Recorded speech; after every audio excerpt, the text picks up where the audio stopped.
Hello, everybody, and welcome to Telling Tales. Here we tell atmospheric stories together through the medium of tabletop role-playing games. It is Monday night, which means that we are playing the Masks of Nyarlathotep. The group have now finally made it to what classic players will know as the campaign. Yes, they've made it through the prologue, not only unscathed, but actually with higher sanity than they went in. Thus, the Eldritch gods appear to be smiling upon them. Promo stuff. There are links below the video to our social media, our Discord, which you should join and come and chat with us, our Patreon, where you can support us if you enjoy what we do on the channel, and our other streaming platforms. So YouTube if you're watching us on Twitch, or Twitch if you're watching us on YouTube. We do other things on the channel. Wednesday night Simba Room, every other Thursday night, but I think restarting in January. Looking at the events on the Discord is the Yellow King. And we also do occasional one-shots on weekends with different players and different GMs and different systems. The best thing to do is come join us on the Discord for updates on what and when is happening. I'll do a very quick spoilerific recap on the prologue. So March 1921, the investigators all answered the call in an advertisement to go and join an expedition in Peru. They were working for a man called Augustus Larkin, who had an assistant called Luis de Mendoza.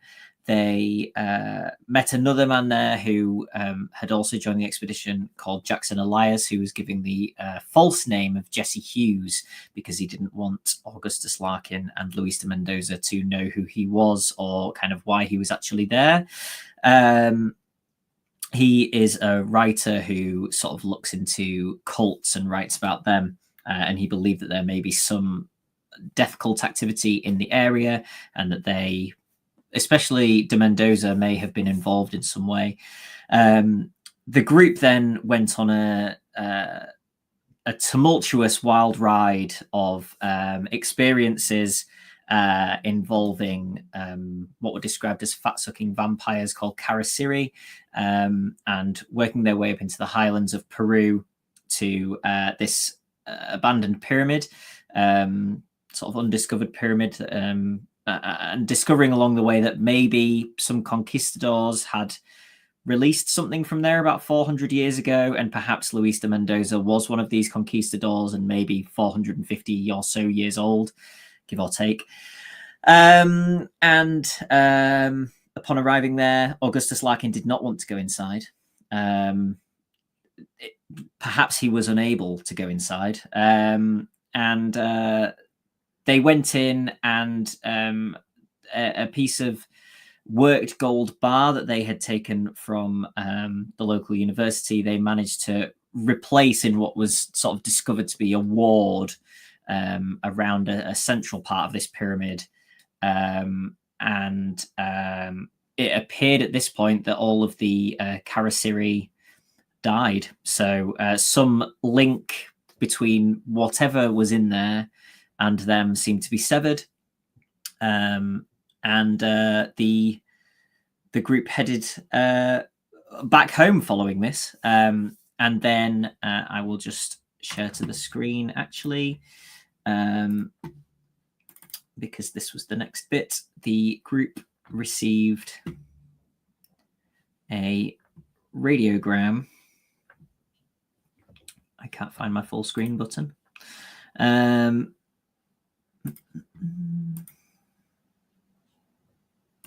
It's fine. The group received from their friend Jackson Elias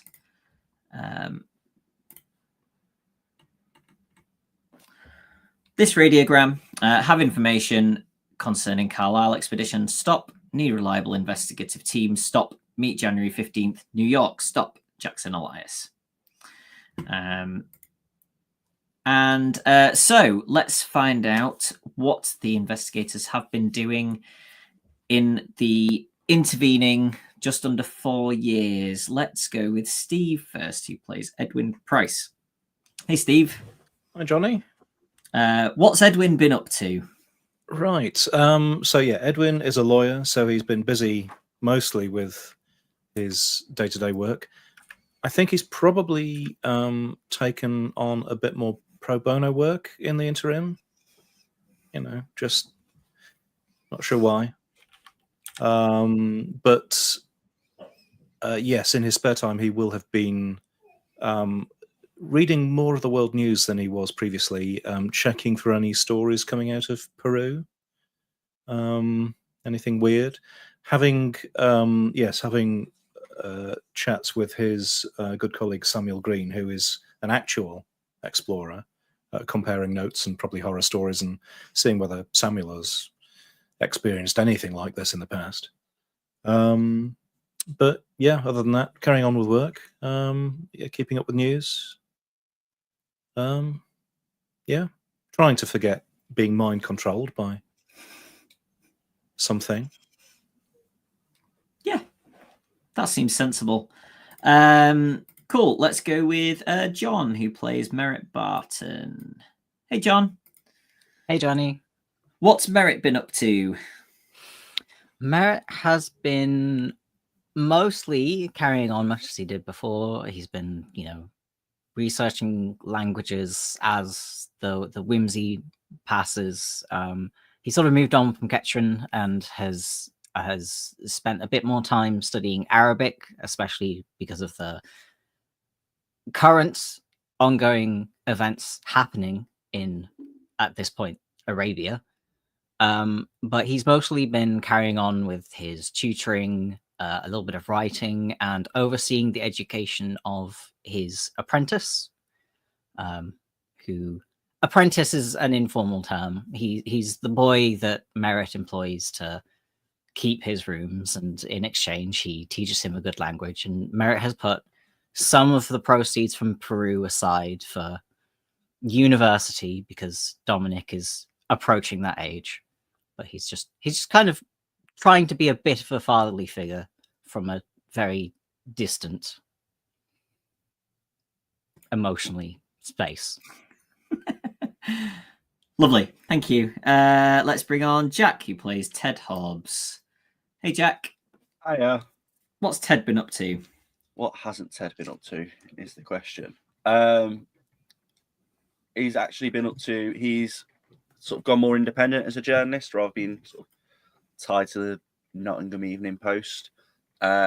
He's moved down to London and got himself a little office/living space because he can't afford to have separate things. But yeah, he's basically used the proceeds from the Peru expedition to get himself set up and do a bit more investigative journalism. He's got a couple of uni students that sort of help him out, maybe carrying his things. And again, they're students, so he can pay them a pittance. And they'll, just use it for drinking money, I guess. So yeah, a bit more journalism, a bit more photography. Excited to go to New York. Cool, thank you. Let's bring on Sam, who plays Mrs. Farwell. Hey, Sam. Hello. What has Winifred been up to? Yeah, so or perhaps what have Winifred Farwells. and Mr. Farwell been up to? Yes, indeed. Yeah, so I'll speak for both of us tonight. So I think we probably returned somewhat to our normal life. I expect Mr. Farwell more than Winifred. Went back to the London townhouse that we usually stay in. I think Mr. Farwell probably went back to mechanicking and working on the docks and fixing things, kind of probably mostly ignoring what happened. And whenever Winifred tried to talk to him, it's not like he was shell-shocked by it or anything. It's just that he was, that was a part of life that he's moved on from now. And this is the new part of life sort of thing.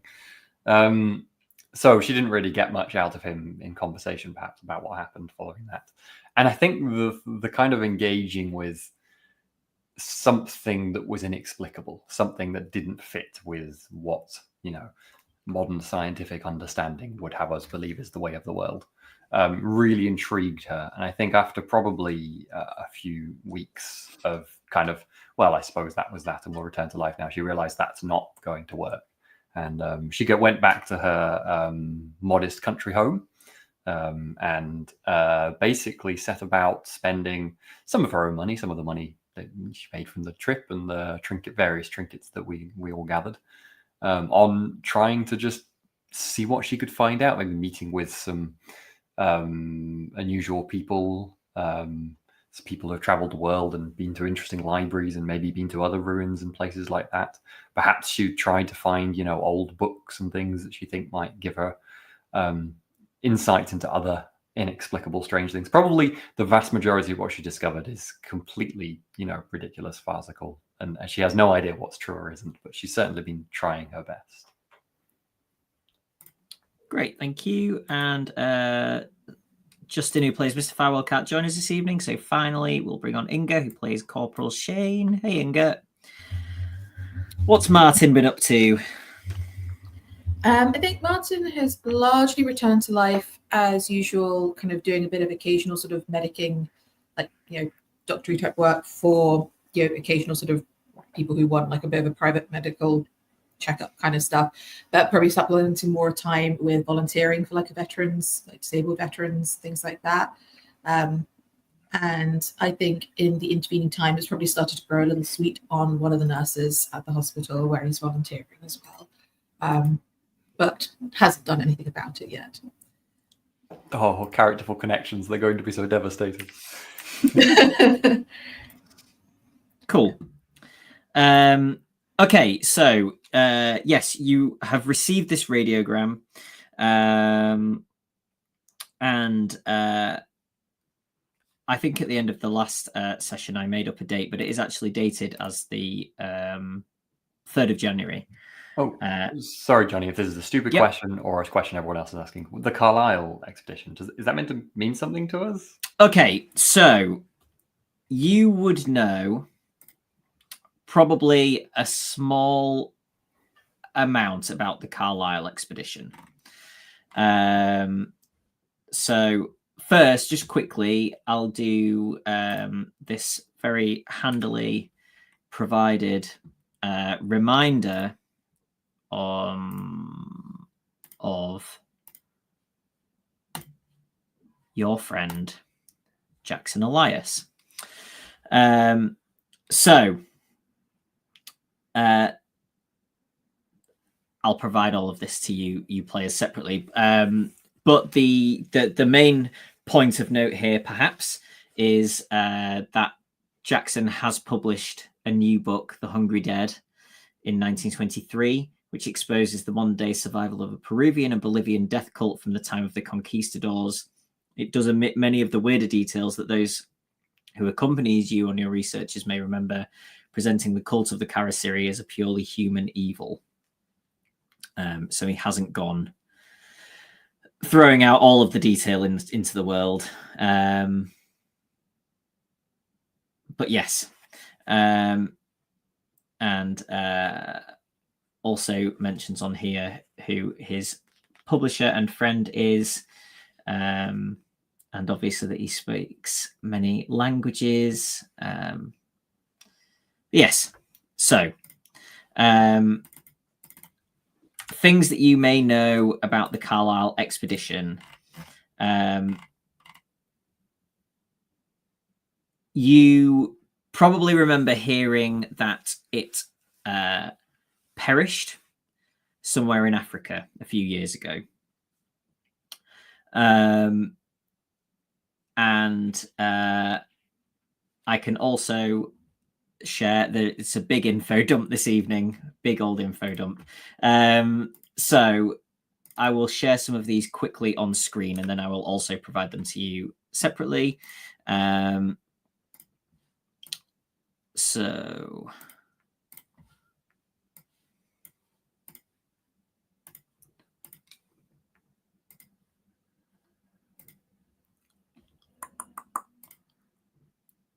okay.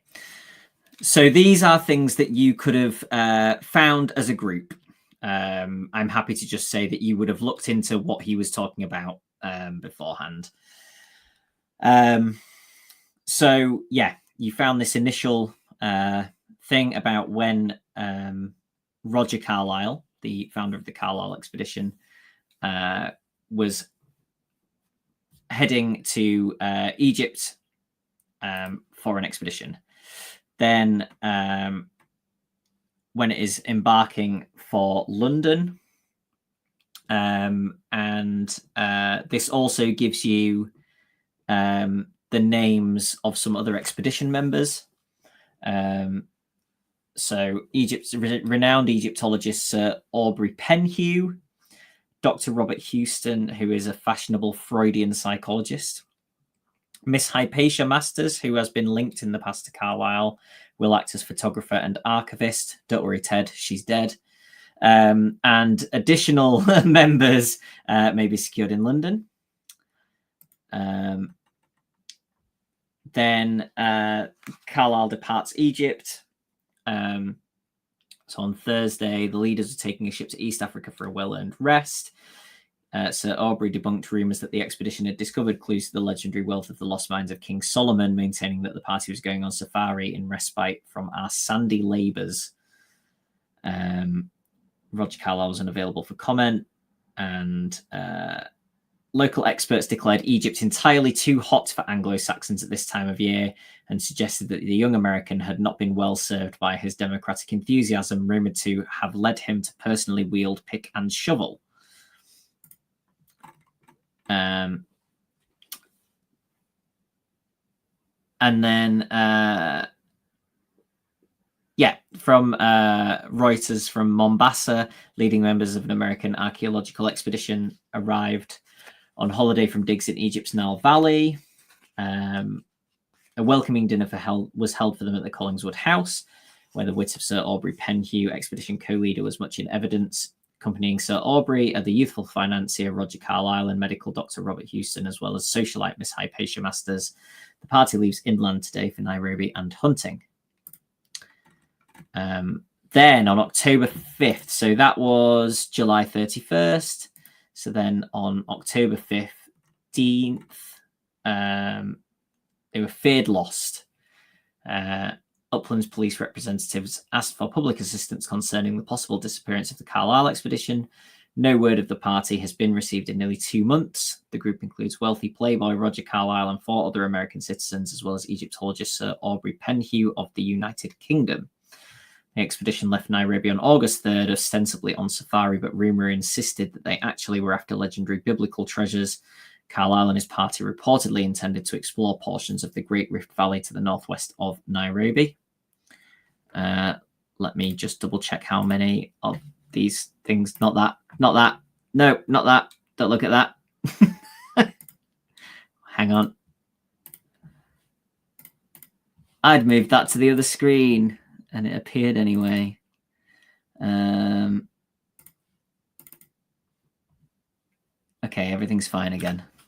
We're prepared and professional. Let's present. There we go. Okay. Erica Carlyle arrives in Africa. So in response to clues, Miss Erica Carlyle, sister to the American leader of the Lost Carlyle expedition, arrived in port today aboard the Egyptian vessel Fount of Life.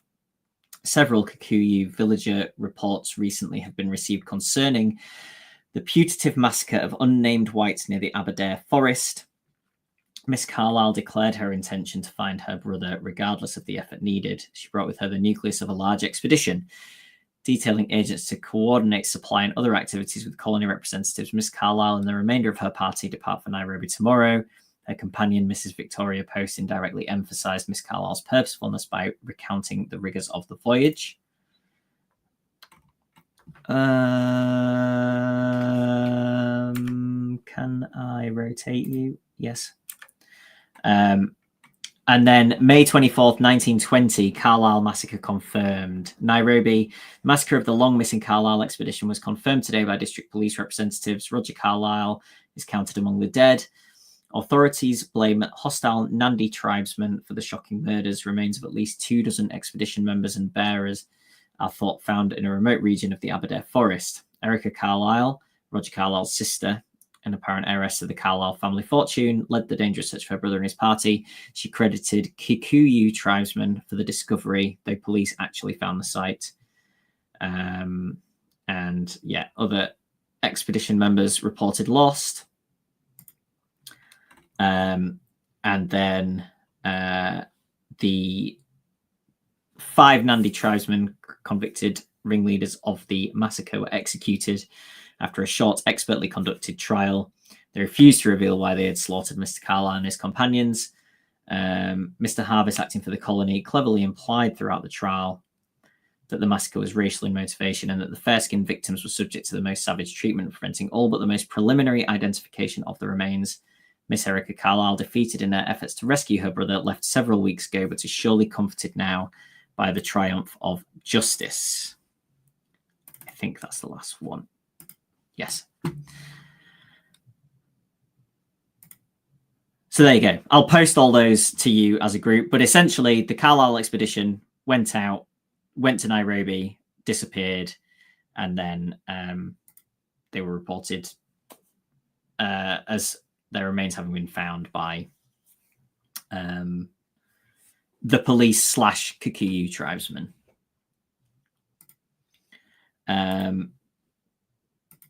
So, are you all planning on meeting before traveling, do you think? Like when you receive the radiogram, would you get in touch with each other? Or do you think you would head separately? I don't know what your relationships have been. Well, exactly. That's true. That's an interesting question. I think Go ahead. Yeah, well, so I think Shane will have, occasionally sent, if nothing else, will have sent like a Christmas card, once a year, like that kind of like staying in touch in a very kind of dutiful sort of way. If other people have responded, he'll have kept in touch more with them too. But I think there'll have been at least a letter a year with, just a general keep in touch. And it sounds like a lot of us are in London now as well. I don't think I said that, but I think I'm picturing Martin being in or near London. So yeah. I think I would have actively, if they were not opposed to it, kept Mr. Price and Mr. Barton like kind of in the loop a bit when I was just reading about stuff. It would have probably seemed a bit more like I'm just almost ranting about things to you, and you would have been a bit like, okay, when you got a letter. It's up to you whether you might have replied to that or not, politely or genuinely interestedly. Probably would have been polite, I suppose. And I definitely would have kept an eye on Ted Hobbs, like publication. I probably haven't contacted you, but I've been keeping an eye just in case you do publish anything interesting. Just seeing if there's anything in the newspapers that he's with his name on. Exactly. Yeah. Out of curiosity, do you think you two would have replied with interest or just replied politely? I would have replied with interest, I think. Okay, cool. Yes. Given what Edwin experienced, yes. Okay. In that case, I will definitely have Mr. Farwell and I get in touch with you two at least. Sorry, yeah, I think Mr. Farwell struck me as an interesting enough person. She decided who her favorite people were from the prologue, apparently. Did Ted ever? Was there ever a Peru article? Yeah, any of the pictures, anything? Yeah, I think. And again, this would have maybe been a little thing to try, to get him started on a more national career or bigger stories. Probably along similar lines to Jackson Elias's book of he's not going to write about vampires or anything because there's no proof. It'll just come off as,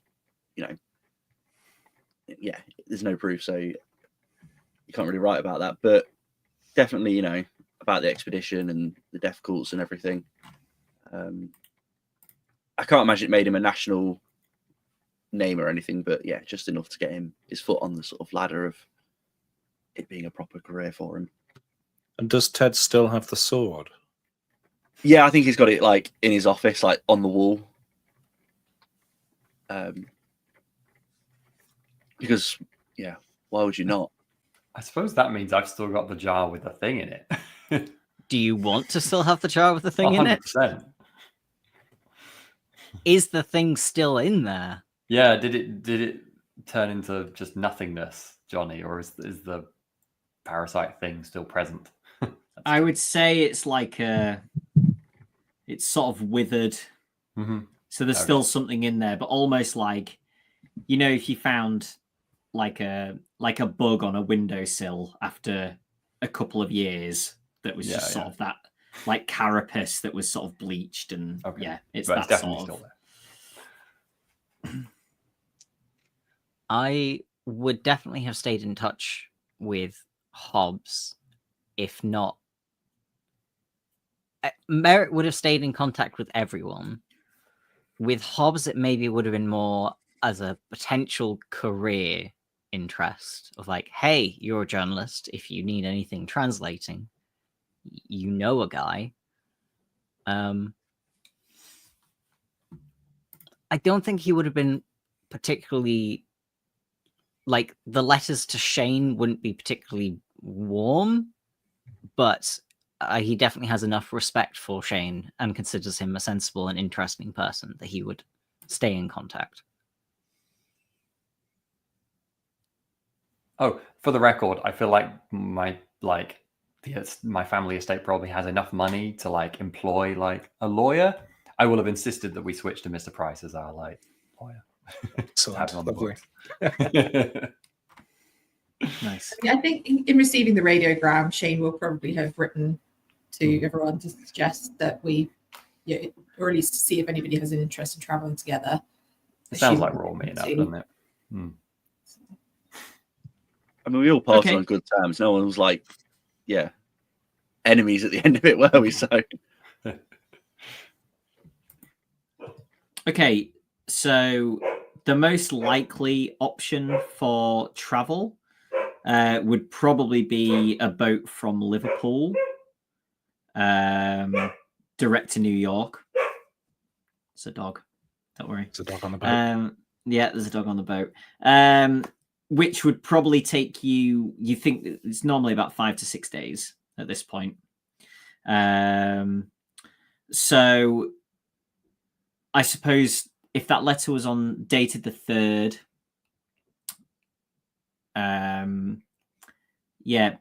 do you think a couple of days for you to get together at least, packing for at least a couple of weeks trip if you literally pop there and say hello and come back kind of thing. So yeah, let's say and do you want to arrive early?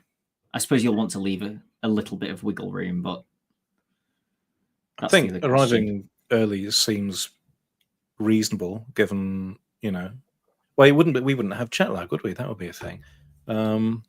Amazing. But yeah, acclimatization, couple of days to at least to see the sights and get settled. Get the land legs back. Okay, so if you're meeting on the 15th, do you want to arrive the 13th? Is that what you're thinking? Sounds good. Yeah, that sounds good. Okay. The ship It also, acro- like, I don't know how common delays were with boats. depends if you go through the Bermuda Triangle or not. Yeah. I also But, love like, the I idea that- imagine, like, if a plane is delayed, you're delayed by like an hour. If a boat is delayed, you could be delayed by like days, right? Yeah, exactly. It's proportional, maybe. Yeah. And if it's a train, then Never gonna get there. Okay. It's a lot of money to cross the Atlantic, isn't it? Right? Normally. It'll be a reasonable amount, but I'm happy that again this can come out of your winnings Yeah. from last time. Mhm. Yeah. I was also about to, put the campaign on hold, like while we all raise the Yeah. funds. to actually- well, I was about to say Mrs. Farwell will offer to help those who have less funds available, but we have winnings too. So Okay, cool. So yeah, let's say that you meet on the 6th. No, 7th. 7th would make sense. You meet on the 7th, and you. And is this begin- 1924 or 25? This is 1925, January 1925 now.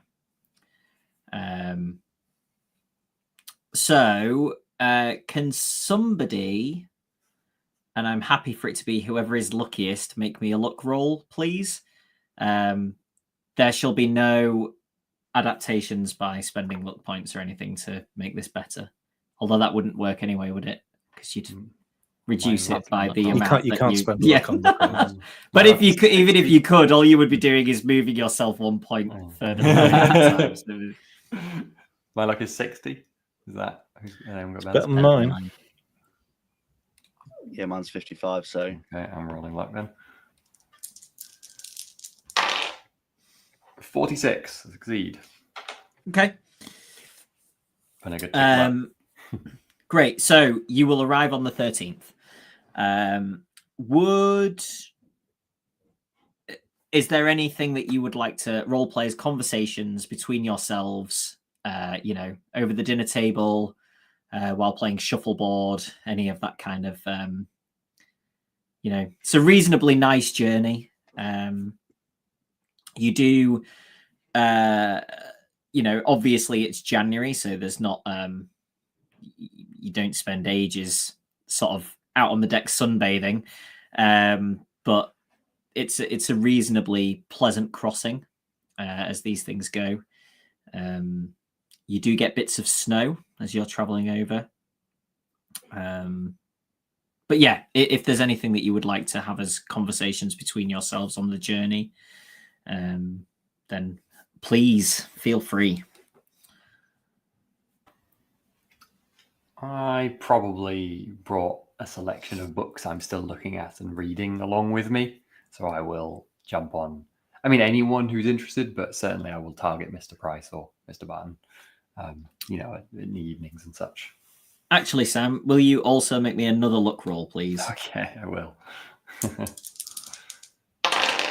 Of course, I fail that one. It's the one I wanted. Or maybe I didn't want that. Okay, thank you. I think I might at some point have a chat with Mr. Edwin Price. You seemed a little reluctant to come on the last expedition. I'm a little curious as to your interest in this one. I wasn't sure if you'd be up for expedition sort of trips again. Well, this one is it's New York. It's we're not going to be digging around under pyramids on this one, I don't think. It seemed a more sort of cerebral. I don't know if we're being. Well, yeah, it would be good to see Jackson again, and yes, I'm not expecting any treks through the desert in the near future, at least. Although, given the connection, do you think you'd be up to it? I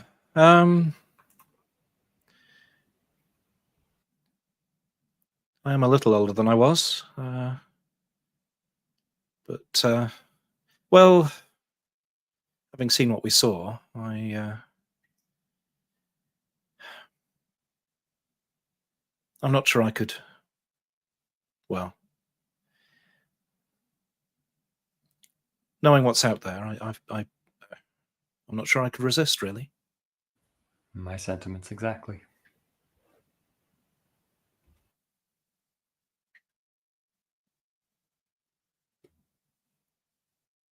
So what do you think this is all about, then? I suppose it's not that clear. It's clearly some other sort of expedition that evidently wasn't as successful, I suppose, as we were, and however you might want to define successful, I suppose. And it seems like Mr. Jackson Elias has some sort of information about that. I don't know. I thought the matter was sort of closed, that there'd been some sort of investigation into the disappearance and they'd found out what had happened. But perhaps there's something else that maybe there's something that he doesn't think correlates with what was reported in the news. Well, Mr. Elias is a very clever man. I would be inclined, from what little I've read about the Carlisle expedition, to take the implication that whatever they were doing was not what was revealed in the newspapers. And perhaps, was there some tale of them hunting for biblical treasures or something? Perhaps that's what was really going on anyway. Yes, I think that's sensible to think there's probably quite a lot more than was reported, just like it was in our case.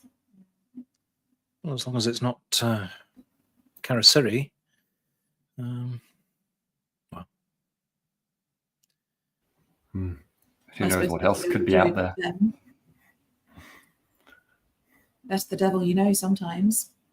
I suppose.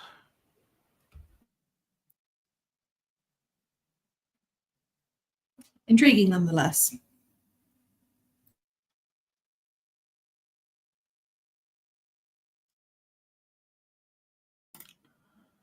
Okay, is there anything else that you would like to discuss between you before arrival in New York?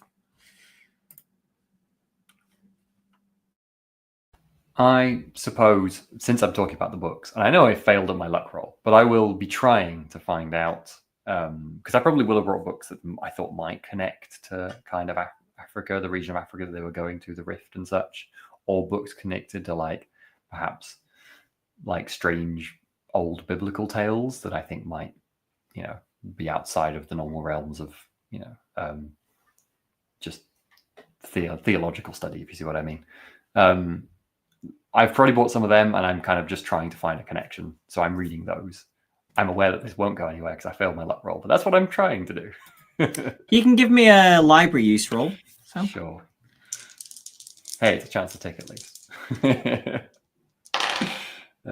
Which I fail, so never mind. Okay. And you still don't know whether that's a good or a bad thing. I would have probably been, having known what, to some degree at least, what Wilfred is like, I would have probably had a quiet word with Winifred about, yes, the legality of traveling with firearms. Just as, from a lawyer point of view, one might not want to be found carrying firearms in New York if they weren't licensed. Just for the record. Just in passing. Yes. Are you only mentioning that to Wilfred? I mean, if anybody else, I mean, you know that Shane had his like service revolver. Oh, sure. Well, yes. I mean, if I knew you'd had one, yes, I would. Just again, just casually in passing. But yeah, okay, good to know. I think the most important thing is that Ted would have gathered everyone for an iconic photo with the New York skyline and maybe even Statue of Liberty behind as we sort of come into the port. Yeah, nice. Amazing. Ah, nice. So on the amazing. on the top of the boat. Yeah. So when we Nice. go missing, there's a photograph to. Precisely. Do you have a nice new camera now, Ted? Obviously, that I definitely thought this before. Yeah. Mm-hmm. Probably one that's not so big as the last one had to take. Although now he's got people to help him out, like assistants. Maybe it's even bigger. He's upgraded to the Picture Taker 9000. Yes. How did your photography roll go for the? I actually failed, which is amazing. I mean, I've got 17 photographer. To be fair, you're probably sort of doing this while. At least you didn't It's fumble. a shame. There goes the new camera. Yeah. The first session. It's a shame because it would have been a lovely picture. Lots like snow coming down in the background. Sort of the bay has that, when the snow is kind of settled on the water and it's kind of the rippling body of snow. Snow resting on the top of the Statue of Liberty, and it's a shame that Jonny. That never be recorded. Yeah. But you've all got it in your memories now. Well, we don't. We're facing the other way. Yeah. I can describe it to you. When you fail a photography role, the question is, Jonny, do you know in this time when you have to get them developed, or do you not really? No, you wouldn't know at the time. I don't even think. More tragic. It's basically gonna come out sort of with everything, doubled across this kind of axis. But yes, you arrive in the port and you you get all your luggage unloaded and all that kind of stuff.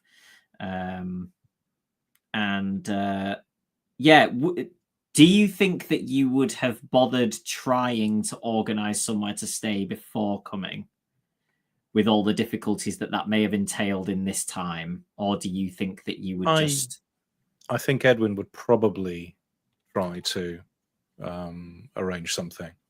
Yes. Okay. Edwin would have access to a telephone, I imagine. I imagine potentially. So. Yeah. I'm sure there's ways, telegrams or whatever. I'm sure Edwin will be familiar with ways of arranging things overseas. Okay. How lavish would Edwin be thinking of going for the place that he's staying? Edwin's default would be not particularly lavish, Okay. Respectable, but not swanky, unless Edwin's arm is twisted by, anybody who had an interest in. Well, his employer's here. He can just expense it, surely. I don't think I'm your sole employer. Not that one. Okay, so I'm going to say that you have organized with the new Grand Hotel at Broadway and 31st Street. So rental on the rooms there, and I'll leave it up to... if everybody has left Edwin to organize this, I'm going to say that it's up to Steve/Edwin. The rooms go for between $2 and $5.50 per day. And the sort of top end of those rooms may have a private bath in them, as opposed to having to use a shared bathroom. So that's kind of the scale that none of them are going to be horrible, but if you start going to sort of $4 and above per day, you've probably got a private bathroom. Well, I would probably assume that the firewalls would want a decent room, but I probably, for the rest of us, get the lower cost ones. A standard. Okay. Yes. Okay, fine. Also easy to wave off that their room is more expensive because it's a double room. So, you could probably get away with not upsetting anyone. Okay, so you arrive there, and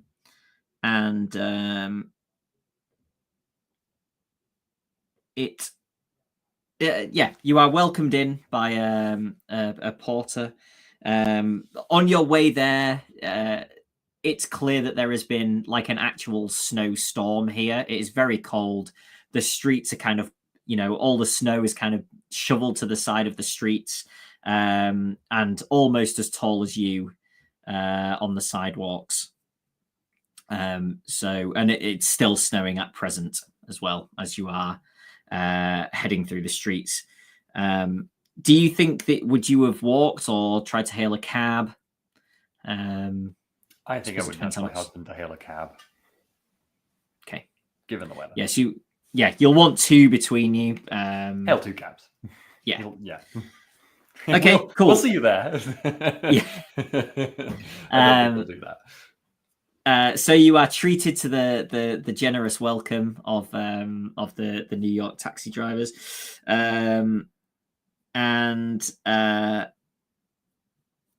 you arrive at the new Grand Hotel. You get welcomed in with a smile, and your things are taken to your respective rooms, you settle in there. We'll say we're on the 13th, January 13th. Is there anything that you would like to do? Early afternoon, we'll call it at this point, so you can still do a little bit of something with the day. Or would you just be finding your feet and maybe going for dinner? It's up to you. I think I might have heard about, I'm not personally specifically aware, but I know there must be, particular libraries in New York or something like that I've been like kind of going, oh, that would be, I'd like to, always wanted to go there. So maybe I'll go find, I know there is a big library in New York because I've seen it in film, but I can't remember what it's called. I'll go to that big library that is the famous one. It's quite pretty. The New York Public Library, probably. I think that's it. Yeah, that you're looking for. Yeah, okay. I don't really think I'm even looking for anything specific. I'm just kind of going to experience and wander around. I'll obviously gravitate towards kind of historical, archaeological things, probably whatever's on my mind, but I don't have to make a roll. I'm just having fun. And I will invite the others if they want to come join me as well. Oh, I'd certainly be, yes. Enjoy the opportunity to have a wander around and see some of the sites, especially, yes. Excellent. And maybe you'll be more interested in the library than my dear husband. I think Ted's going to try and find a speakeasy. Of course, yeah. Wow. Okay, day one. Just going with the law breaking immediately. You know that's what Wilfred's doing, though, don't you? Like, someone's got to chaperone him. So. You heard the eye roll in what I was saying then, yeah? Yeah.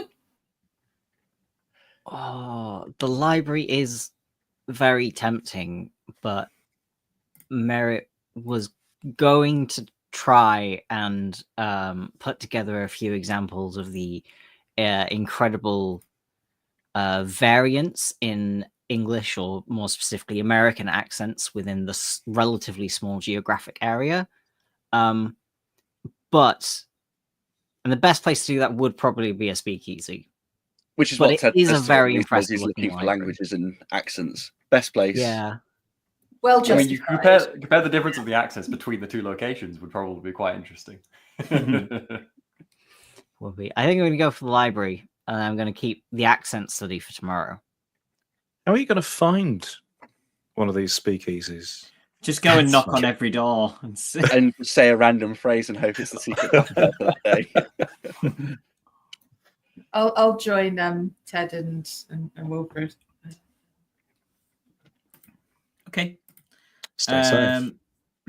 So, Sam, sorry, what did you say that what are you planning on looking for at the I don't think I'm library? expecting to find any mystical tomes, so I think I'm probably looking at kind of anything to do with archaeology in that region of Africa, or anything to do with kind of old biblical stories in that part of Africa, kind of the Rift Valley and stuff like that, Ethiopia region. Okay. Specifically King Solomon's mines. Yeah, that was another thing what they mentioned. Yeah, King Solomon. Good. Okay. Can you give me a library use roll? I can. I can fail another library use roll. I have all right library use, but apparently it's not working. Okay. Right. Well, you spend a nice afternoon exploring the library. It is very nice.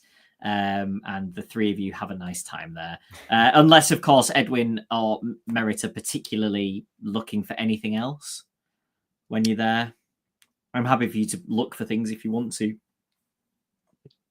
I mean, I don't think so. Perhaps some of the information that we learned earlier about the Carlisle expedition, perhaps Edwin found some of that through going through newspaper archives.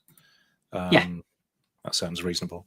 And on the journey over, I would have probably read, if I hadn't read it already, Jackson's book, the one he released published in 1923. Yes. I would like to. This may be more looking through newspapers and like current things. I would like to get more of an idea of like the geopolitical situation in specifically Kenya, because there's different tribes that seem to have a different attitude towards the colony and, well, presumably us. And we'd like to know which group of people are trying to kill us before we go. That seems fair enough. Do you want to make a library use roll, John? Yes. There were those two tribes mentioned, weren't there? Which was all Kiki and Nandi. Yeah, exactly. Pretty heavy question to lay on the GM in the first. I rolled a 91. Never mind. GM doesn't have to worry.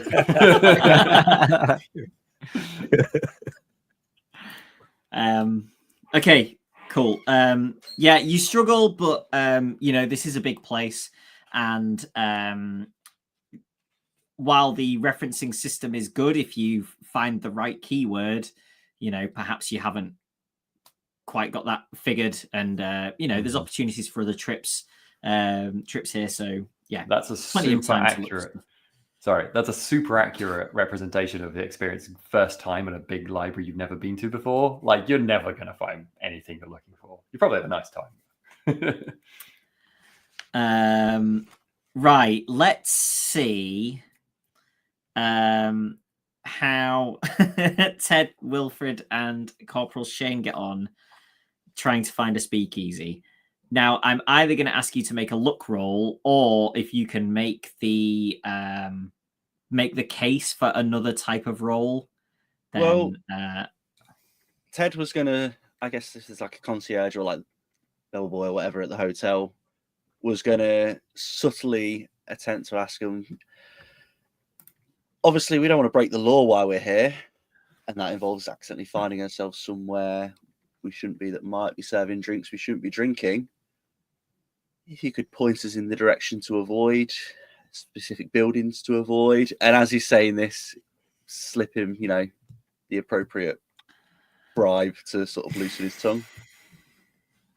Okay, what what sort of charisma stat skill do you want to try and use for that? I mean, luck is still better than all of my charisma stats, I think. Is it really? Yeah. Better than like fast talk or charm or persuade?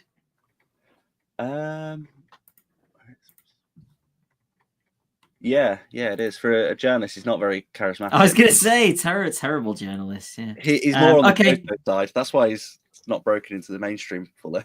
Okay, give me luck then. We'll say that it's luck whether or not this person is somebody who wants people to go to the speakeasy or not. If you botch, you've just asked a cop. Yeah, and that's why I was asking him where to avoid. That's a pass. Okay. Yeah, there's always the option that if it was a cop, you could say, no, he was asking me if I wanted to go to a speakeasy. It's entrapment.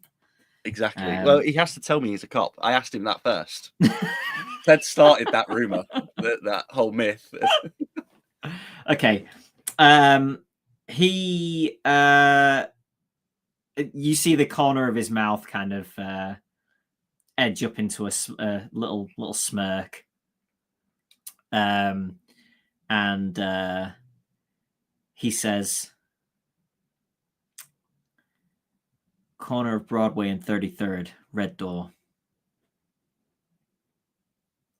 And then sees that there's kind of another member of the staff looking and says, "Thank you for the tip, sir, and you're welcome for your help with the bags." I'm much obliged. And say to the others, "Let's go." To avoid there, obviously. Let's go in the other direction. To where he's just... Yeah, okay. Well, we've got to find where it is so we know where the opposite direction is. So that's exactly, what we're doing. That's right, yeah. He comes back with a slip of paper and says, your change for the tip, sir, and passes you it kind of like crumpled in his hand and passes it to you. I'll take it and sort of just put it in my pocket to look at later.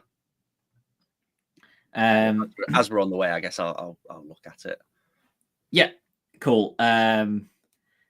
It says 37 pink dogs on it. Well, this is obviously rubbish. That doesn't mean anything. I'm presuming this is some sort of passphrase or do we need to get 37 dogs before we can get in? Just turn up like all these dogs painted pink. I'm assuming you're heading straight there. Is your plan? Yeah. Cool. Yeah, you head 2 blocks over, and you see this red door, which does have like the slidey. Yeah, I think we'll knock on it. Yeah, you knock. You hear a little shuffle behind the door, and like a crunk, and you see a pair of eyes looking out at you. I'll just say the passphrase. 37 pink dogs. Chunk. Well, that went well. Oh, And the door opens. And you see a man dressed in sort of a boiler suit. Looks kind of janitorial. But you know, Ted's seen a few people when he's been photographing. Like his sort of demeanor, and just the way that he looks apart from what he's wearing, you don't think that his role is janitorial, if that makes sense. Like he, you know, and he kind of ushers you inside with that lean out of the door and look around as he's that immediately invited looks you more in. suspicious than just shutting the door. Yeah. And he closes the door behind you, and you are in like a reasonably dark corridor. There are kind of strung lights heading down a flight of stone steps. And he says, "After you." Thank you. And yeah, proceed down the stone steps. As you are descending, you start to hear some music. Not super loud, but yeah, there is some music being played down here. And you go down, there's another door there. And if you sort of look back at him, he gestures you on. And you open the door, and there are a few circular tables in here. A couple of them have people sat around already. And there is some music being played from a device somewhere that you can't see. Yeah, you are in the speakeasy. So there is a man behind a bar polishing a glass. Nods at you as you come in.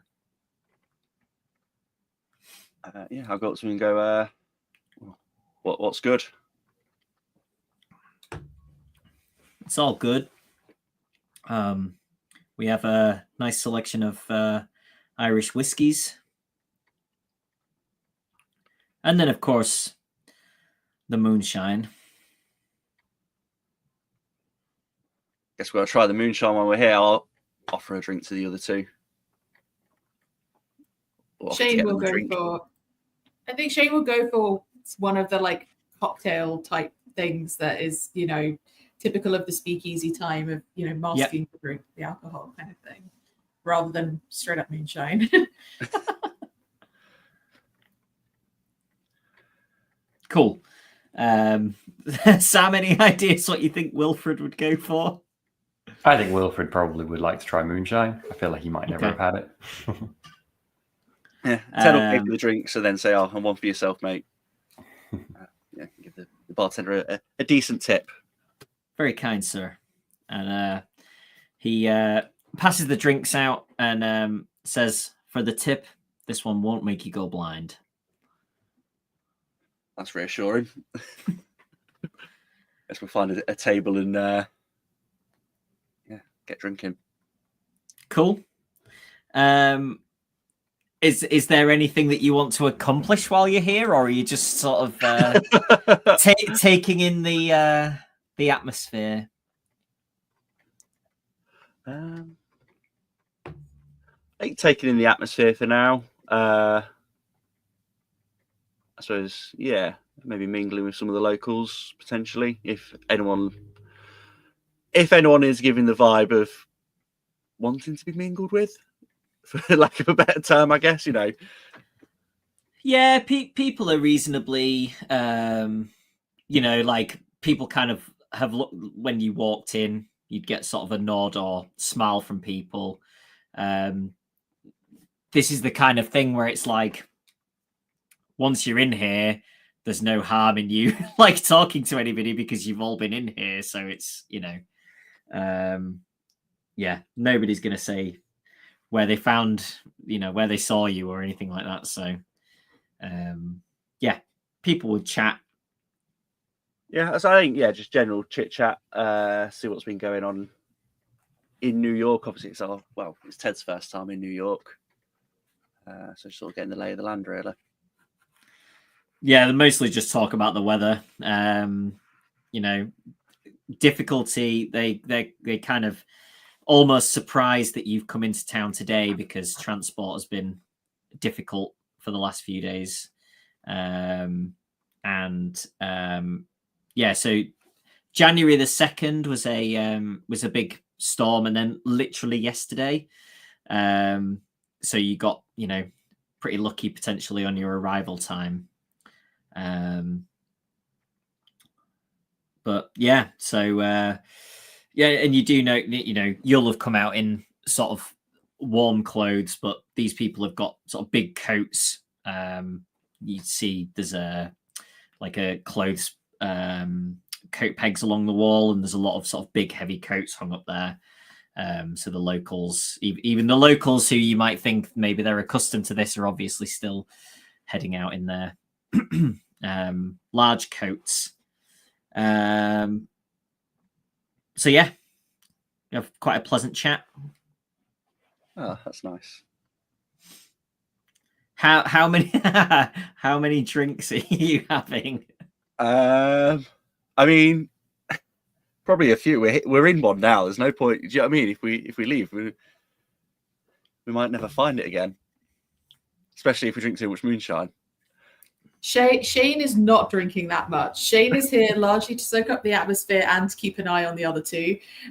So we'll try to encourage some water in between or whatever it is that he needs to do, so that we're not just staggering blatantly drunk on the way home. In a snowstorm in a foreign city that you've never been before, what could possibly go wrong? I think they should do a Shane constitution will roll. have. Yeah, Shane will have a couple. Shane will have like 2 or 3 over the course of the evening, but won't be getting smashed. Okay. I was actually going to suggest that, John. That seems like a good idea. Including for Shane? Or not? No, not if you're purposefully taking it easy. That's fine. Yeah. I rolled a 63, and my constitution is 65. Yeah. Wow. Okay, so literally just barely hanging in there at being It's probably a sensible. good job. Yeah. Shall I be mean to Justin and ask if Wilfred gets one too? Yeah, you can. I have got his character sheet. Mm-hmm. And he's definitely matching Ted for drinks, isn't he? Oh, Okay. definitely. I don't think he'd let himself get out drunk. Wilfred's constitution is 40. Sam, would you like to roll for your husband? Of course I will.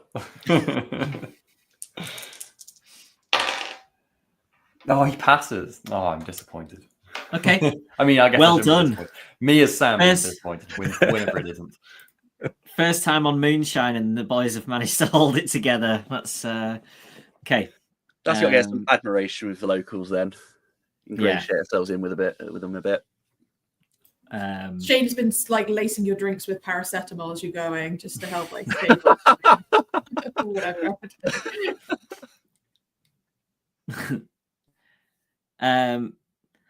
Okay, cool.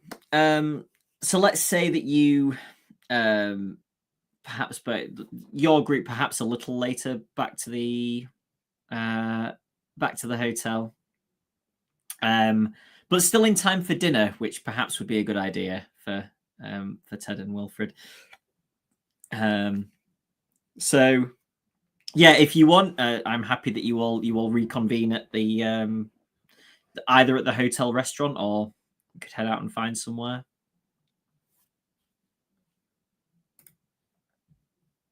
I think I might vouch for heading out to the town to find, nice place to go have a meal.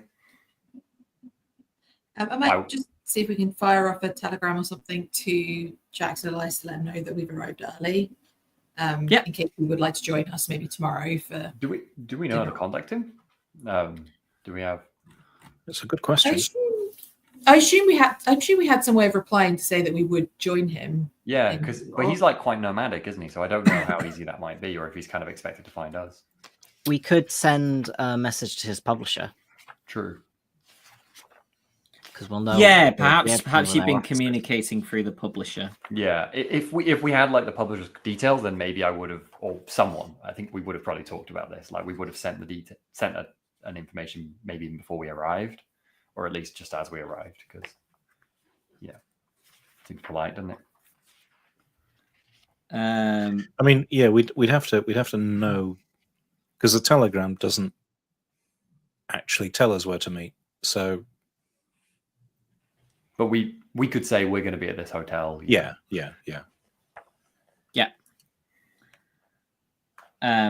Okay, cool. Yeah, so yeah, you send that to the publisher, which is Prospero House, and cool. So you head for dinner. I would like to take us all out to a nice restaurant on our treat. Nice. Very kind of you, Miss Fowler. Well, first time in the city and all that. Might as well have some fun. Has anyone else here been to New York before? No, first time. No.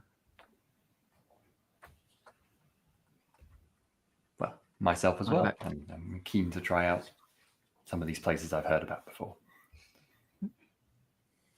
Out of interest, Sam, is this wealth like somewhat newfound, or like, well, did we just sort of not notice as much last time because Larkin was paying for everything? Yeah, Larkin was paying for it. I don't think I've talked about it. No, family wealth.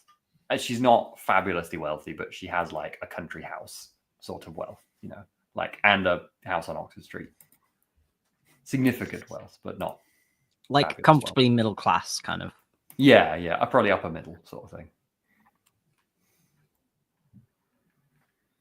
Obviously, Edwin wouldn't have, mentioned any of this to anybody else. Of course.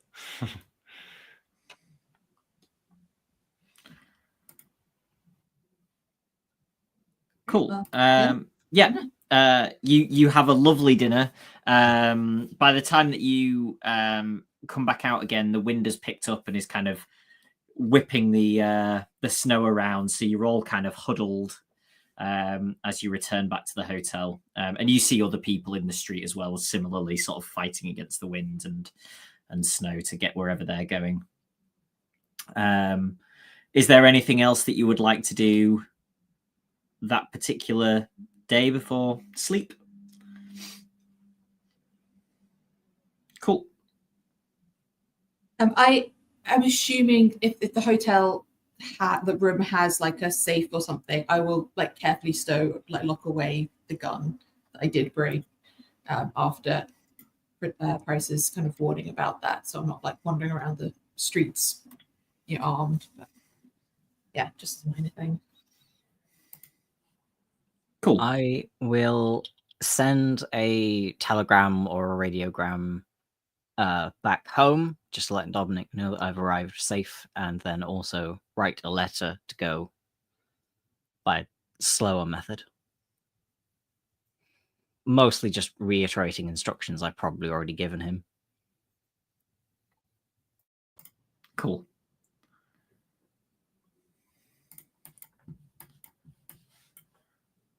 Okay. You achieve all of those things. The next morning, when you awake and head down for breakfast, the front desk collars one of you, whichever one is down first, I suppose, and hands you a telegram back from Prospero House saying, have passed on to Jackson.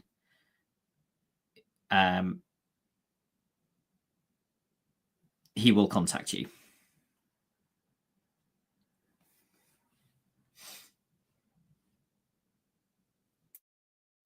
I suppose we wait. Anyone else got any exciting ideas for what to do in this?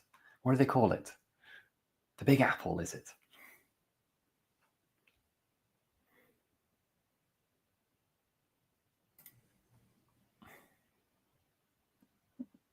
I mean, I think it probably like I mean I don't have anything that Shane particularly like wants to achieve from more of a like your actual sort of plot kind of purpose. So probably just be happy if somebody else has something else they want to do, either go along with them or otherwise maybe suggest just essentially doing some of the touristy things that you do when you go to New York. Yeah, probably. I'll tell you what, I'm gonna role play slightly for Wilfred. I will follow Wilfred to the docks because I feel like he'll be interested to see all the kind of ship building and stuff like that going in the area. Yeah, I was literally going to say when I said about what he might be doing yesterday that he may be interested in going down to the docks and seeing. I'll follow him along to go see that. I'm happy to go around and do tourist things, but I will also probably be waylaying passers-by and waving a dictaphone at them. It's like a geography trip. Yeah, pretty much. Could we? I really want to like John to do some sort of roll for luck to see if you just get like punched or something. No, you don't have to do that. But it's just a really funny thing to imagine. John, like Merritt's following us to the docks, just approaching random dock workers with this dictaphone. Yeah, I think even when you're doing the recordings, even then Merritt would be sort of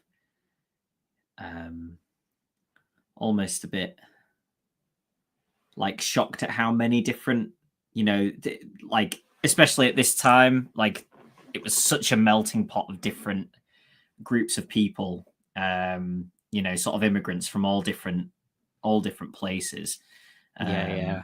And that all started to kind of blend together. But there was also that have still been remnants of like the Old English probably at that time as well, which has merged more into the like East Coast. So you get some people who would sound much like a modern day New Yorker, but then there'd also be pockets of that kind of,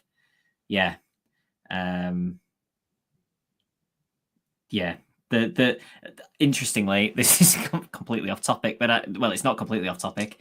I read a thing about why Tom DeLonge from Blink-182 sounds like he does, and it's because he sounds a lot more like Old English. The sort of the elongation of the vowels and stuff is a very Old English thing, which came over to New York. So yeah, you'd have some of that kind of Old English sound in there as well for some people, and some people with quite thick Irish accents, German accents, Italian at this point. Italian, yeah. So yeah, there's a lot of different voices that you hear if you spend enough time out there. Probably a very interesting and rewarding day for Merritt, I think. Yes. Anything else specific that anybody else wants to do this day? You have the full day. It is dark by 3:30, 4 p.m. I think just touristy things. So tourist montage of us sort of going around pointing at things, that sort of thing. Yeah. I think Edwin might, from a more practical point of view, get a feel for not go shopping, but get a feel for what's sort of available, because I presume there'll be big stores. So if there's stuff that we need, just getting a feeling of what might be to hand if we need to get anything practical. Yeah. Most things, to be honest. Yeah, it's New York. You can probably buy anything. If you can't buy you're not gonna struggle to get most things that you would want. Yeah. So perhaps it's probably more touristy than anything else, but just under the guise of being practical and prepared. Yeah. Maybe a fun idea while I'm on the docks is something that might be on the docks. I might find like kind of a if there's like it might not even be a fair. It might just be kind of a little show or something. But what I'm looking for is maybe someone who's like doing the sort of thing that I would do, but maybe to more the layman, the sort of like mystical fortune telling, palm reading sort of thing. There might be someone doing that by the docks. So if I spot someone like that, I would definitely go and, like, you know, have my fortune told or whatever. Okay. I'm going to make a roll.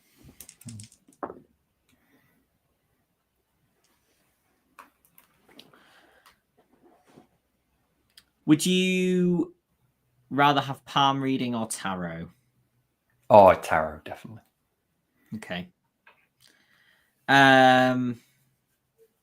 So you sit down on a a small like, it's basically like undersized chair and table that this woman is sitting at. And she takes some coins from you as payment, and she basically turns some cards. You'll be looking at the cards, and you have some knowledge of this, right? Yeah, although I'm not trying to show that I do. Okay. She turns the cards, and can you make a psychology roll? Sam? Yeah, I can do that. What is my psychology? My psychology is very good. So thusly, I will fail. Okay. All of a sudden, as if from nowhere, after having dealt some cards out, she rips them back off the table, puts them in the deck, and says, very sorry, I have to go, and throws your coins back on the table and says, no charge, and leaves. I think I might be stunned enough that she gets a chance to leave a bit, but then I will try and chase after her. Go, excuse me, what happened? I think that maybe at that the kind of like, I don't know anything about this will drop, and I'll go, what did you see? What made you stop so suddenly? You'd have looked at the cards? Yes, I would have looked at the cards. Okay. You would have seen that it was unfavorable. Like something that could be concerning. You're not sure exactly what. Yeah. Well, I feel like, having been in the practice myself, I'd be like, each person's tarot deck is kind of independent, so I wouldn't know how to read them as well as she would. Yeah. So yeah. I'm kind of like glance at them and then I try and chase her but I'm not chasing after her in a serious way. She keeps moving away. Yeah, she kind of turns while still maintaining a pace and says, very sorry, emergency. I think I'll maybe go back in and then just turn one more tarot card myself. Oh, she's taken her cards. Oh, she took them all. Yeah, okay. she picked them up and took them. Yeah, sorry, never mind. Yeah. Yeah. I'd just be a bit stunned. But definitely reading into it.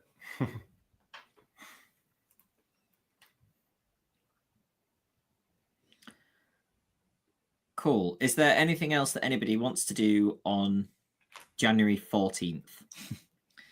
Yes. While because I was thinking, when I was in Lima, I went around and I bought a bunch of Spanish and Quechua books, and I was like, I'm in New York, they speak English. While I am here, I would like to probably trawl through some bookshops in Brooklyn to see if I could find any beginner books in Hebrew. Because it's a thing that I've maybe thought about learning, but again, hard to find information in Leicester. Okay. I'm going to ask you to make a roll, but let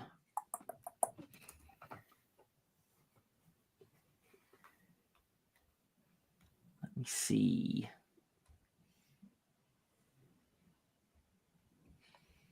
I've just checked, and apparently in the 1920s, the Jewish population accounted for about 25% of the overall population of New York. What about of Leicester? I'm actually going to look that up in a bit. Not right now. But the only reason that I'm going to ask you to roll is because I feel like at the time, like all the different communities were probably kind of in sections, like in areas. So it's more whether or not you could find the right area of the city to find a relevant bookshop, if that makes sense. That makes sense. So maybe just a straight like education roll, which I think is good for you, isn't it? Yeah, 85. Let's try. Just to see whether you would know like the correct area to head to. Yeah, it's a hard success. Oh, great. Okay, yeah, you have no problem at all. You've kind of maybe done a little bit of research before you've come if you were planning on doing this and found where the relevant area of the city would be for you to go and get this. And yeah, you get yourself a beginner book on Hebrew. Excellent.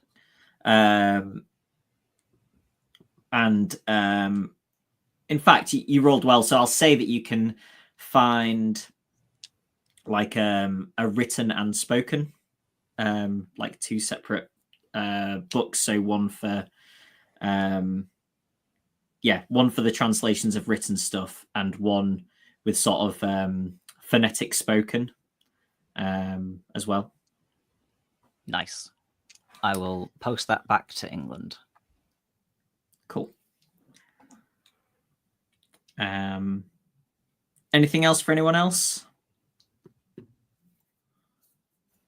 Only when later at the hotel, I probably will do my own personal tarot card reading now because I'm very spooked. And probably nothing unusual comes out. That's fine.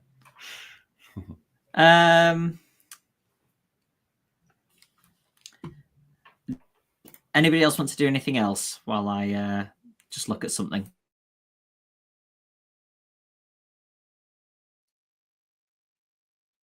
I think Nope, Edwin's nothing for me. kind of fine. Yeah. Just enjoying the atmosphere. Oh, well, while Johnny's looking at that, the other thing I was going to do was I've been nagged by my grandmother, who is still alive somehow. The only close member of my family who's still around is in our family home. And she was very frustrated I didn't send her any letters when I went off to Peru. So I'll begrudgingly write her a letter from New York this evening at some point. Let's get sent back over.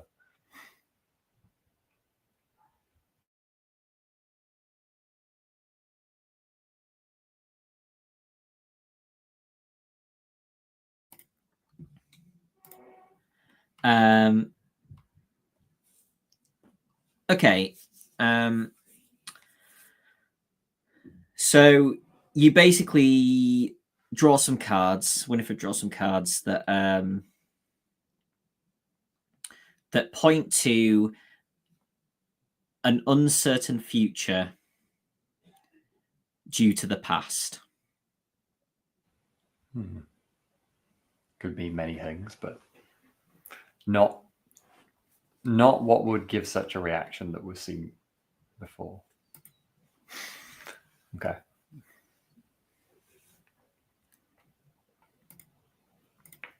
Anxiously shuffles her deck of tarot cards for a while thinking.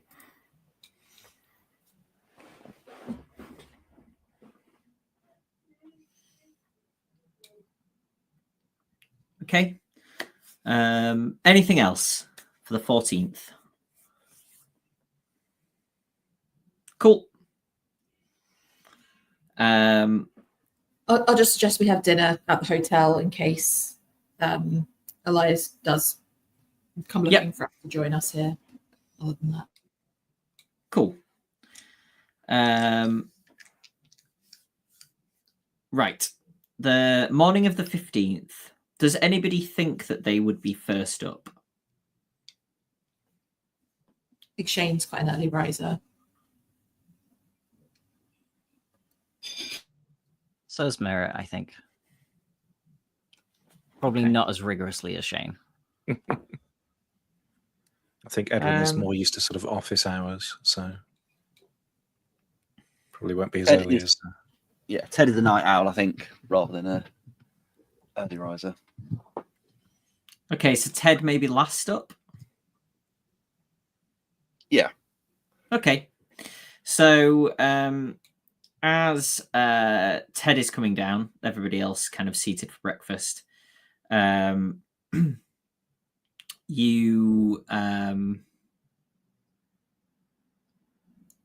hear the phone ring in reception, and you hear a voice say, "Excuse me, Mr. Hobbs." Yeah. A call for you and your friends from a Mr. Elias. Oh, yeah. I'll take that. And he hands you the handset and receiver.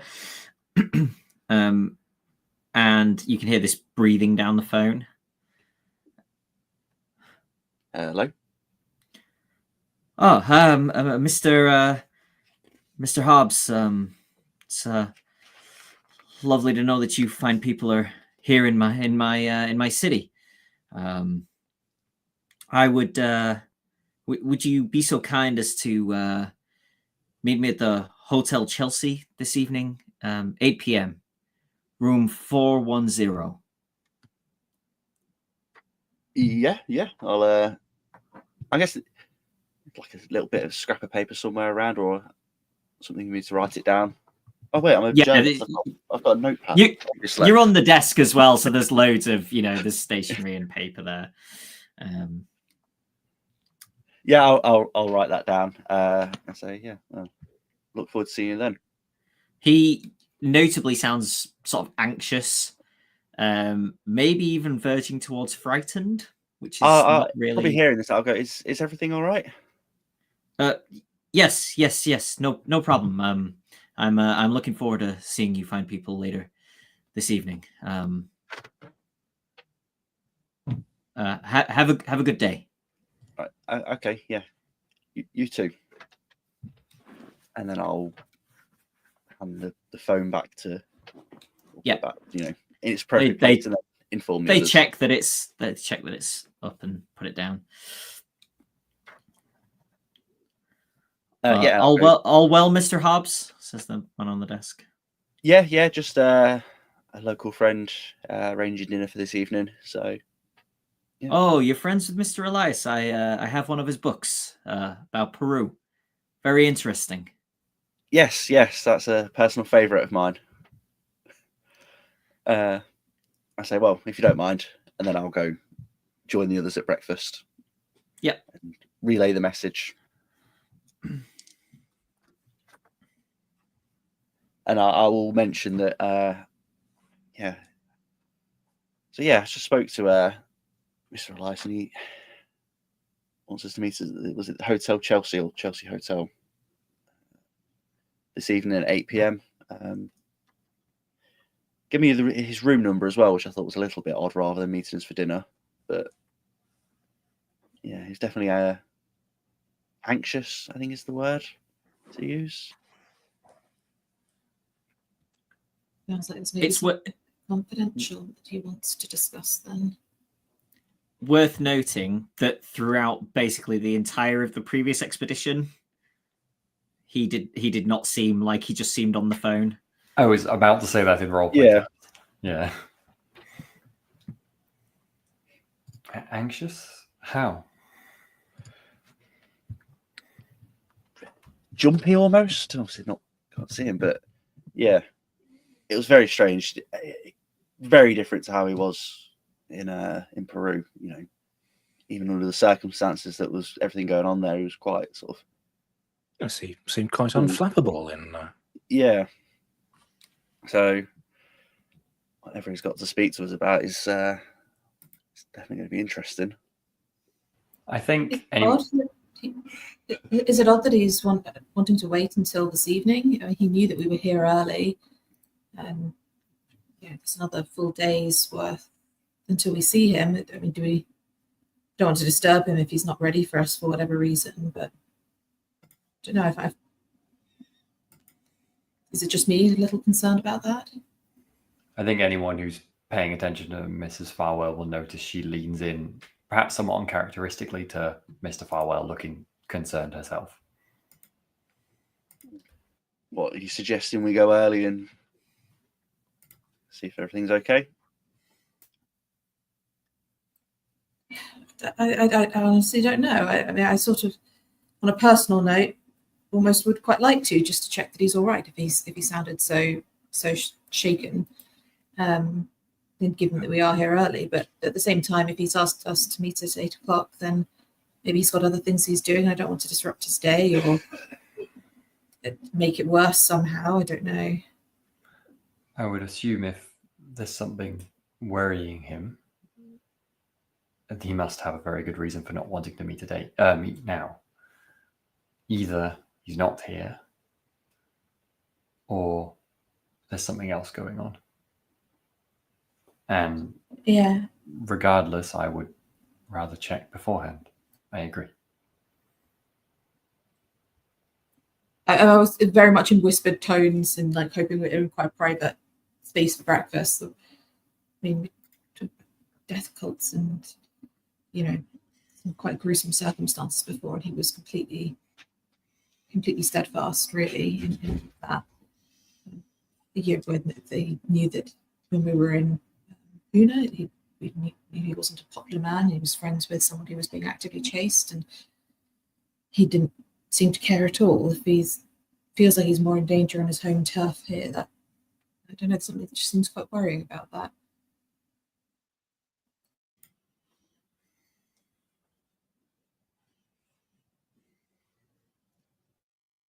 Yes, it is rather unsettling. I do hope he hasn't put his nose into somewhere it doesn't belong. I do hear that there are rumours of crime gangs over here, but I don't know. I don't know enough about the place to, or indeed what Mr. Elias has been involved with recently. So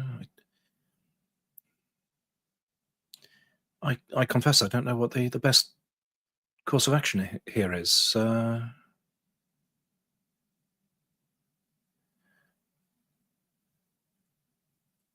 Perhaps we could go. I mean, presumably they have a bar and a restaurant. Well, not a bar, I suppose, here, but a restaurant or a cafe or something at the hotel. Maybe perhaps we can go along early without necessarily disturbing the man, but just sort of keep our wits about us, keep our eyes open in case there's anything else funny, any other funny business that is where he is and he's potentially a target.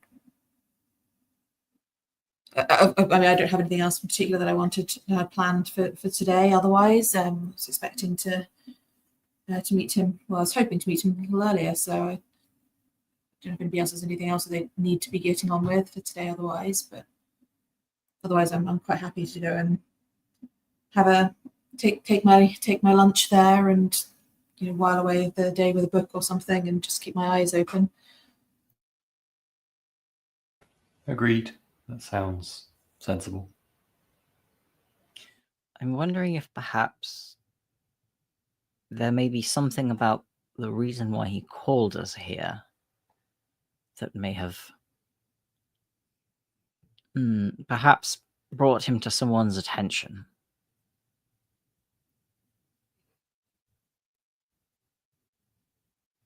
Jonny, do we know anything about was it Erica Carlisle, the sister, where she is from? Like, is she in New York, sort of socialite somewhere, or is she in some other part of the US? Like, is it likely she'd be known here, or could even be in New York herself? I'm unsure whether you know, like whether it's public knowledge. If it's not, I'd maybe suggest that maybe that would be the alternative, is to sort of potentially ask around a bit around that to see if it seems likely there's some sort of like more live link to that expedition that might be a factor here. We could always check with the if someone can sweet talk the hotel reception into revealing whether Jackson's been staying there long or has arrived recently, or whether anybody else has been looking for him potentially, that might give some sort of suggestion as to whether he's very mobile or he's been based there for a while. We would have to be careful, though, as he's used fake names in the past, and if someone's looking after him, I'd hate to out him. This is true. This is true. Very good point. We could go try speaking to his publishers, since presumably he seems like they're friends with them, and they're more likely to know better what really be going on. Yes, I might have some idea as to what he's working on currently. Are they in the city? Do we know? Yes, I believe that was information that we had. Yes. Yeah, Lexington Avenue, which is near 35th Street. You don't think he'd be upset at us for doing that? I mean, he knows the sort of people we are. Huh? Well, He's asked us here to help investigate something. I suppose it wouldn't be too surprising to find we've been off investigating things. well, and I would like to go to the publishers. Although I do think, Corporal Shane, your idea of heading to the hotel sounds sensible as well, in case he is in any trouble. So perhaps we split up. Oh, yes, I'm happy to head to the hotel if anybody else wants to go to the publishers. I will go to the publishers. Yeah, I'll go to the publishers. Is Ted cruising for a book deal, maybe? I mean, look, if they, want to start the conversation, You just casually leave a manuscript lying around before you leave. yeah. This is why he hasn't got any notepad paper, because he's just got manuscripts and he's daren't write on those. Ted just walks in like, you know this anonymized name in his most recent book. It's me. Photographer. Oh, amazing. I mean, would Ted have potentially sold him some of the photos in the book? There was no other photographer on the expedition, so Yeah, I think the couple of group ones that you took, potentially, if the rest of the group agreed to be in the book, because he certainly wouldn't have printed it without everyone's approval. And you might have got credit for it, because if you were willing to be on the book, you might actually have been on the only member of the group who was written on it. And if it's Ted's photos, that explains why the guy at the hotel didn't recognize him, because he was taking the photos. It's not in the pictures. Yeah. So yeah, it makes sense for Ted to go if he's essentially sold the photos or had some contact with the publishers already. Then yeah, makes sense for him to go.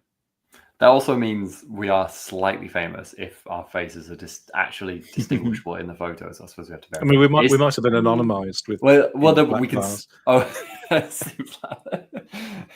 It is also 20s photos, so there's an element of anonymity that probably comes with them. Yes. I don't know. I think I passed those roles. Let's go back on the streams to work out how famous everyone is based on the photos.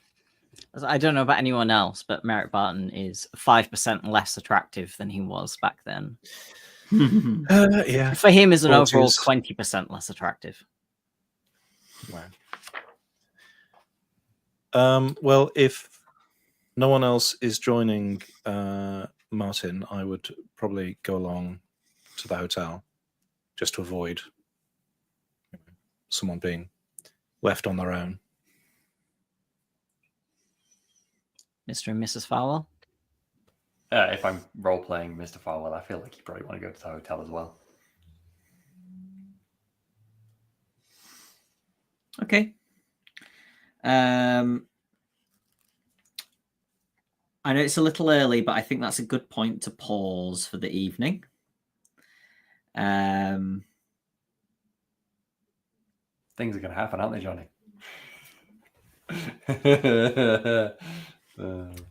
I can't possibly say. But yes, I think that's a good pausing point.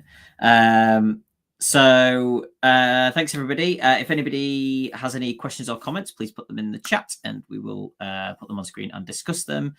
We will be back next week for whatever is going to happen next. It will still be snowy in New York City. Don't worry about that. New York City. Yeah, if you want to find out what happens in room 410 at the hotel, then please come back next week for that. I think Simba Room's on Wednesday, right? Yep, Simba Room on Wednesday and Wednesdays going forwards. The Yellow King, I think, is taking a little break until the new year. But yeah, us on Monday, Simba Room on Wednesday. And links to everything below the stream.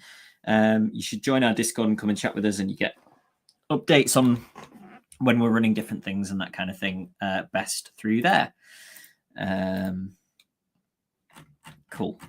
Yeah, any good stuff, John?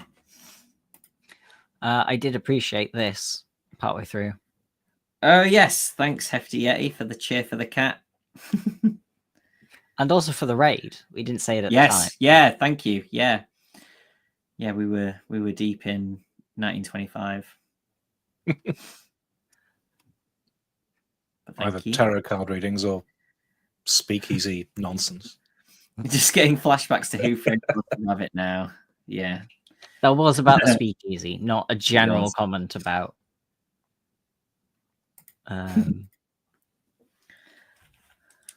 And I think that's it. Cool. Yeah. Yeah. Thank you, Hefty Yeti, for the raid, and for everybody who came in and joined with that. And yeah, I don't think there's anything else, is there?